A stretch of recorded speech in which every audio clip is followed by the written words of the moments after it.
It started with a laugh. Not mine, not his, someone else's across the room.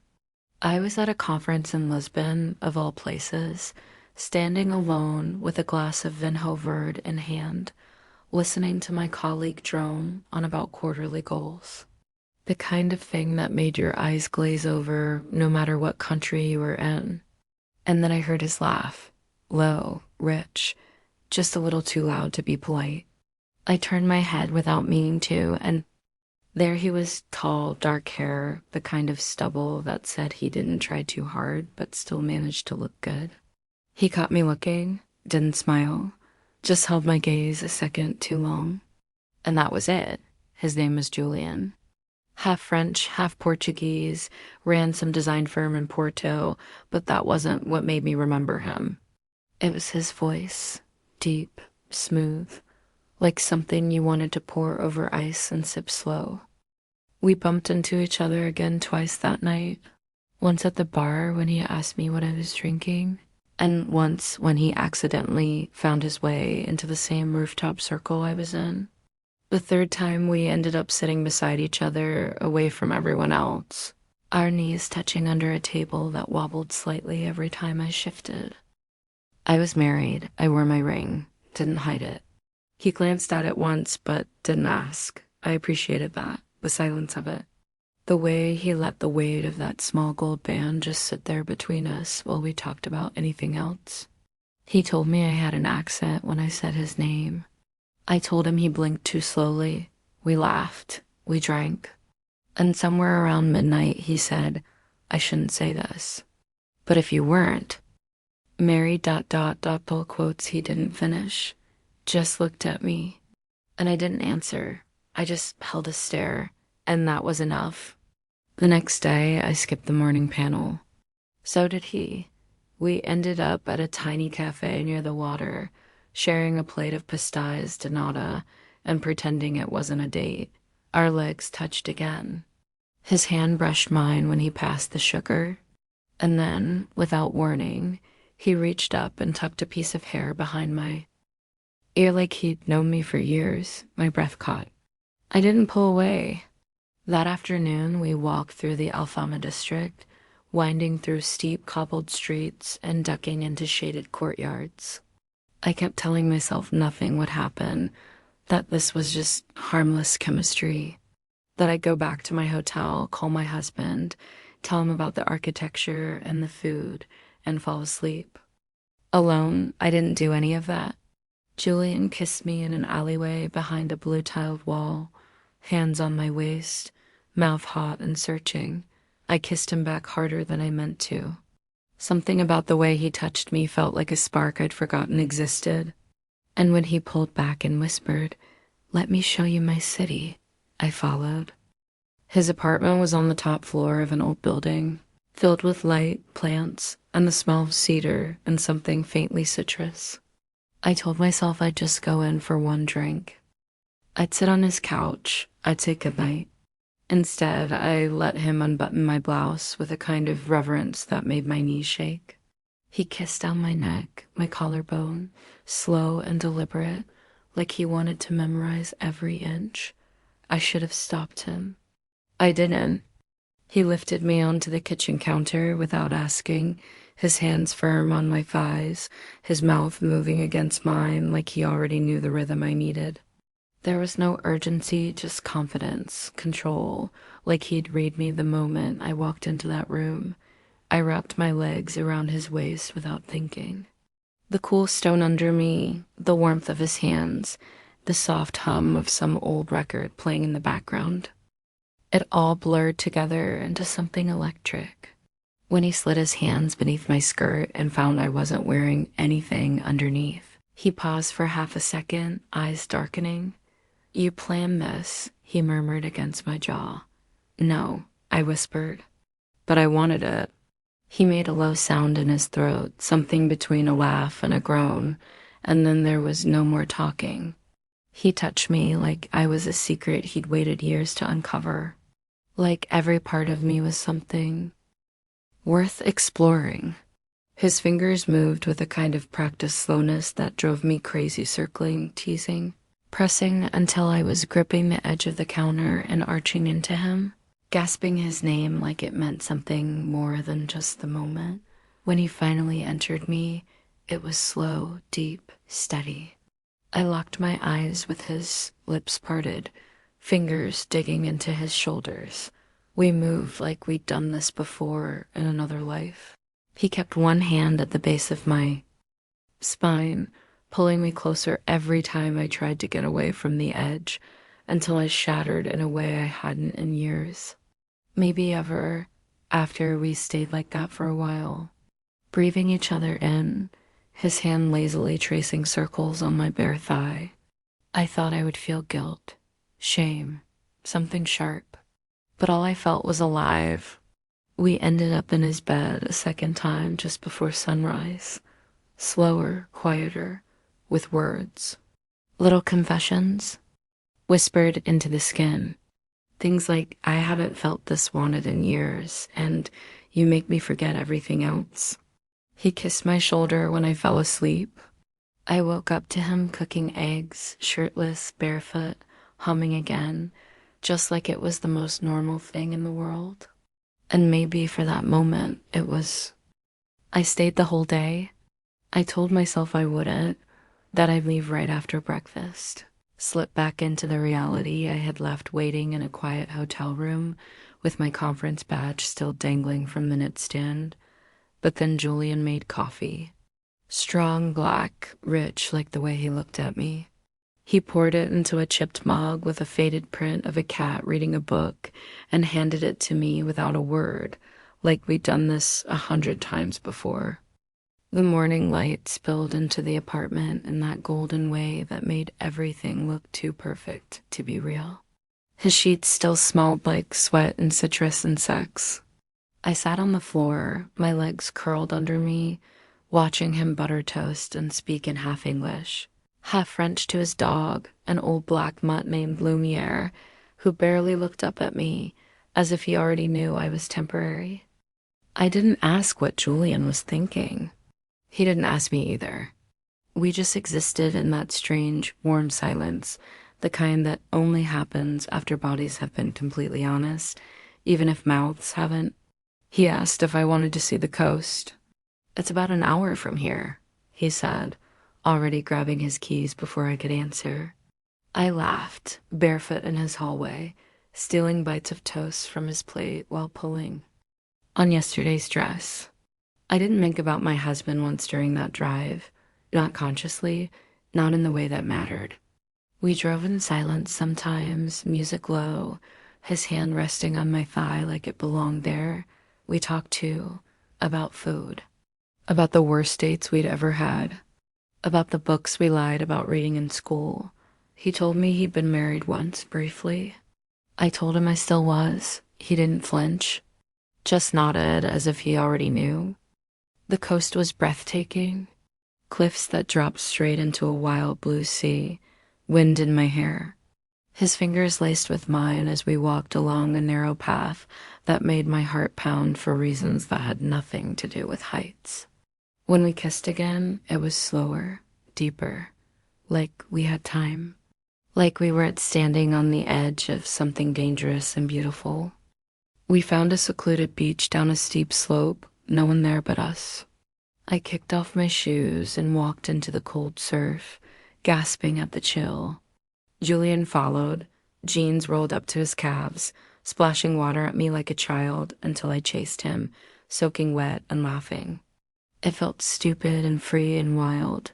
I felt like I was someone else, someone I liked. We made love on a towel under the shadow of a rock wall, the roar of the ocean behind us, the wind in my hair, sand sticking to the back of my thighs, his mouth on my stomach, my breast, my throat, everywhere. I don't remember how many times I came. I only remember that when it was over, I didn't want to move. I wanted to stay right there, under the sky, under him, under that moment. But of course, moments and that evening back at his apartment, the air felt heavier, not sad, just quieter. Julian made pasta while I stood at the window wrapped in a towel, watching the way the city glowed at dusk. He didn't ask if I was going to stay another night. He didn't need to. We both felt it shifting. "I don't want to be a secret," he said finally, setting down 2 bowls on the table. "I know," I said. He didn't push. He didn't ask for more than I could give. But it was there in his eyes. The question, the weight of something we couldn't name. We ate in silence. And when we were done, he pulled me into his lap and kissed me softly, like he was already starting to let go. The next morning, I left before he woke up. I walked down the stairs barefoot, heels in hand, the morning air still clinging to my damp hair. The streets were quiet. Lisbon was just waking up, windows cracking open, pigeons fluttering across cobblestones, the smell of baked bread wafting from somewhere unseen. I didn't call a cab. I just walked, slowly, like each step might change my mind. Back at the hotel, everything felt smaller, duller. The sheets were still perfectly tucked, my suitcase untouched. My conference badge lying where I'd left it, with my name and company logo printed neatly across plastic like it still mattered. I stood under the shower for a long time. I didn't cry. I didn't feel regret, just silence. A thick, full kind of quiet that I hadn't felt in years. Later that day, I sat in a panel about sustainable growth and future markets, nodding along while the speaker gestured at slides. People around me were taking notes, typing furiously, whispering to each other in that eager, performative way that conferences demand. I stared straight ahead, but in my mind, I was still barefoot on that beach, Julian's hands on my hips, his mouth against my skin, whispering in half French, half English, telling me I tasted like the sea. That night, I FaceTimed my husband. He asked how the sessions were. I told him they were long. He asked if I was tired. I said yes. He said he missed me. I smiled, told him I missed him too. A perfect little lie wrapped in familiar warmth. We talked about the dog, about dinner plans for when I got back, about his mom and her endless Facebook posts. I laughed in all the right places. He didn't notice anything was off. Of course he didn't. I knew how to. We're the version of me he loved, the dependable one, the one who never raised her voice, the one who never came back with sand in her hair and someone else's touch still burning on her thighs. The next day was the final day of the conference. I didn't see Julian again. I thought I might. I wondered if he would appear in some crowd, casually leaning against a doorway, coffee in hand, waiting. He didn't. Maybe he knew better. Maybe I did. Or maybe that kind of magic only lives in the space where it doesn't have to survive. I flew home in silence. No tears, no text, no lingering goodbyes. Just a memory sealed tight between my ribs, glowing like a coal. Something to keep me warm when everything else felt gray. Back home, things slipped back into place like nothing had happened. Work, groceries, family dinners. My husband kissed my forehead the night I returned and said, "You're glowing." And I was, but not for him. 2 weeks passed. I didn't reach out. Neither did he. But he stayed with me in flashes. The curve of his smile when he caught me watching him stir coffee. The way he pressed his lips just behind my ear when he thought I wasn't paying attention. The slow, unhurried way he explored me like time didn't matter. I would find myself drifting during meetings, hearing his voice. My head instead of my manager's. I'd be cooking dinner, my husband scrolling beside me, and suddenly I'd remember how Julian touched my back when I stood at the window wrapped in a towel. I didn't know if I wanted to see him again or if I just didn't want it to be over. One Thursday afternoon, I got an email. Not from Julian, from the conference organizers. A follow-up, thank you, and a folder of candid photos from the event. I clicked through them absently, and then I saw it. Me standing at the rooftop bar, Julian behind me, his hand on the small of my back. We weren't even looking at each other. But the intimacy was unmistakable. Like our bodies already knew what our mouths hadn't said yet. I stared at it for a long time, saved it, then deleted it, then went to my phone. One typed his name twice, erased it, then finally just wrote, Lisbon keeps playing in my head. Does it for you? I hit send, instantly regretted it, closed my phone, walked away. But the reply came 20 minutes later, every night, especially the beach. I sat on the floor of the laundry room, heart pounding like I'd done something dangerous. Maybe I had. I didn't reply for hours. I wanted to hold on to the power of that moment, stretch it out. But when I finally did, all I wrote was, I'm going to Paris next month. 3 days. Alone. There was no hesitation in his answer. Tell me when and where. I'll be there. I stared at those words, pulse fluttering in my throat, and knew in that instant, this wasn't over. This wasn't just a one-time mistake tucked into a foreign weekend.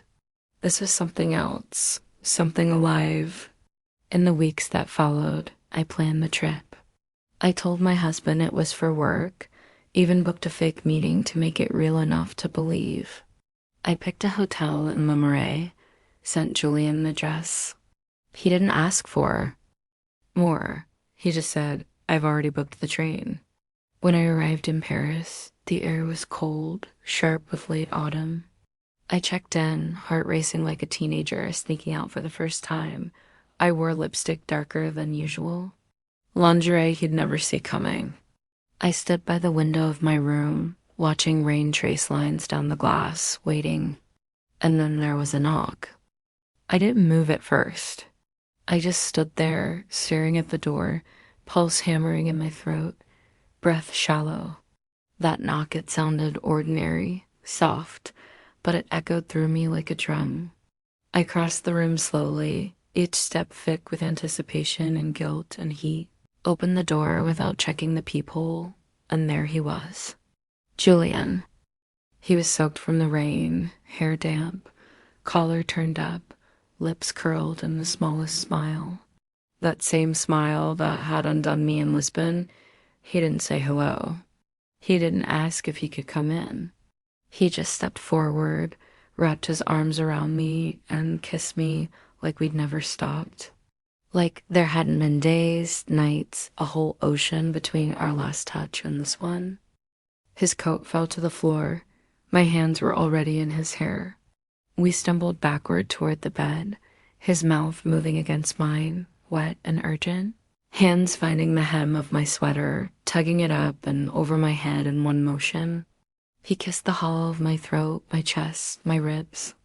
I gasped, arched into him, already trembling. I missed this, he whispered into my skin.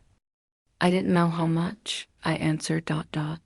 We didn't undress each other carefully this time. There was no need. The urgency was different now.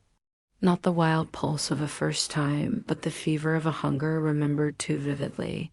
My skirt hit the floor. His shirt was gone.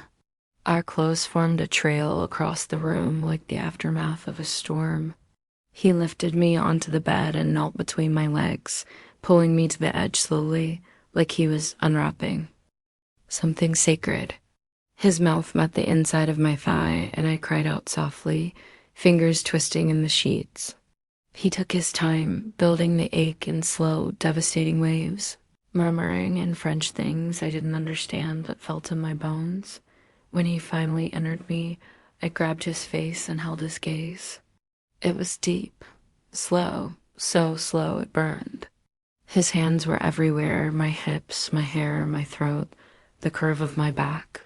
I whispered his name over like a prayer I didn't know I'd memorized. And when we came, almost together, it felt like the earth shifted. Like Paris itself leaned closer to listen. After we lay tangled in silence, our bodies still trembling, hearts trying to steady. Rain tapped against the window. He reached for my hand without looking and threaded his fingers through mine, lifting it to his lips. Kissed each knuckle, one by one. You feel like something I wasn't supposed to find, he said finally, voice low. You feel like something I lost and didn't realize I needed back, I said. We stayed like that for hours.